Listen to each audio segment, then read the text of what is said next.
ان الحمد للہ والصلاة والسلام علی رسول اللہ اما بعد اعوذ باللہ من الشیطان الرجیم۔ پیارے ناظرین، آج کی ویڈیو میں ہم بات کریں گے جنت کی نعمتوں کے بارے میں، اس جگہ کے بارے میں جسے اللہ تعالیٰ نے اپنے نیک بندوں کے لیے تیار کیا۔ ایسی نعمتیں جنہیں نہ آنکھوں نے کبھی دیکھا، نہ کانوں نے سنا، نہ کسی انسان کے دل میں ان کا خیال آیا۔ آئیے سب سے پہلے جنت کا اصل تعارف حاصل کرتے ہیں۔ اللہ تعالیٰ نے قرآن میں فرمایا فَلَا تَعْلَمُ نَفْسٌ مَّا أُخْفِيَ لَهُم مِّن قُرَّةِ أَعْيُنٍ جَزَاءً بِمَا كَانُوا يَعْمَلُونَ۔ تو کسی جان کو معلوم نہیں کہ وہ آنکھوں کی ٹھنڈک جو ان کے لیے ان کے اعمال کے بدلے میں چھپا رکھی ہے۔ نبی صلی اللہ علیہ وسلم نے فرمایا اللہ تعالیٰ کا ارشاد ہے کہ میں نے اپنے صالح اور نیک بندوں کے لیے وہ چیزیں تیار کر رکھی ہیں جنہیں کسی آنکھ نے نہ دیکھا، نہ کسی کان نے سنا، نہ کسی کے گمان و خیال میں وہ آئی ہیں۔ جنت کوئی عام جگہ نہیں، یہ اللہ کی طرف سے سب سے عظیم کامیابی ہے۔ دوسری چیز، جنت کے محلات اور ان کی زندگی۔ جنت میں ایسا گھر جس کی اینٹیں سونے اور چاندی کی ہوں گی، مٹی کستوری کی، کنکریاں یاقوت اور مرجان کی، فرش ریشمی، محلات 7 منزلہ۔ ایک محل اتنا بڑا کہ اگر دنیا کے بادشاہ بھی دیکھیں تو رشک کریں۔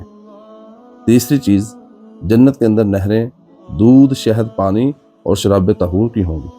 قرآن کہتا ہے مثل الجنت التی وعد المتقون، اس جنت کا حال جس کا پرہیزگاروں سے وعدہ کیا گیا ہے، فیہا انہار من ماء غیر آسن، یہ ہے کہ اس میں خراب نہ ہونے والے پانی کی نہریں ہیں، وانہار من لبن لم یتغیر طعمہ، اور ایسے دودھ کی نہریں ہیں جس کا مزہ نہ بدلے گا، وانہار من خمر لذۃ للشاربین، اور ایسی شراب کی نہریں ہیں جو پینے والوں کے لیے سراسر لذت ہے، وانہار من عسل مصفی، اور صاف شفاف شہد کی نہریں ہیں، ولہم فیہا من کل الثمرات ومغفرۃ من ربہم، اور ان کے لیے اس میں ہر قسم کے پھل اور ان کے رب کی طرف سے مغفرت ہے۔ اور چوتھی چیز، کھانے پینے کی لذت ہے۔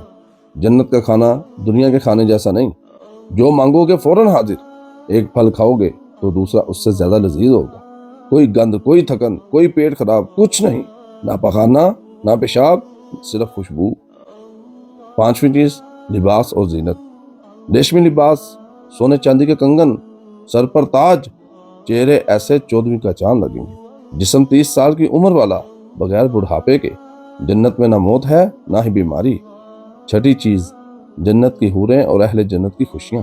اللہ تعالیٰ نے اہل ایمان کے لیے پاکیزہ بیویاں مقرر کی ہیں۔ جنت میں کامل حسن، کبھی بڑھاپا نہیں ہوگا، نہ دل کی کوئی میل ہوگی، نہ کوئی لڑائی جھگڑا ہوگا، کامل محبت اور سکون ہوگا۔ جنت کی سب سے بڑی نعمت اللہ تعالیٰ کا دیدار ہے۔ نبی صلی اللہ علیہ وسلم نے فرمایا تم اپنے رب کو ایسے دیکھو گے جیسے 14ویں کا چاند دیکھتے ہو۔ یہ نعمت ہر نعمت سے بڑھ کر ہوگی، اور اسی طرح اللہ کی رضا حاصل ہوگی۔ اللہ اہل جنت سے کبھی ناراض نہیں ہوں گے۔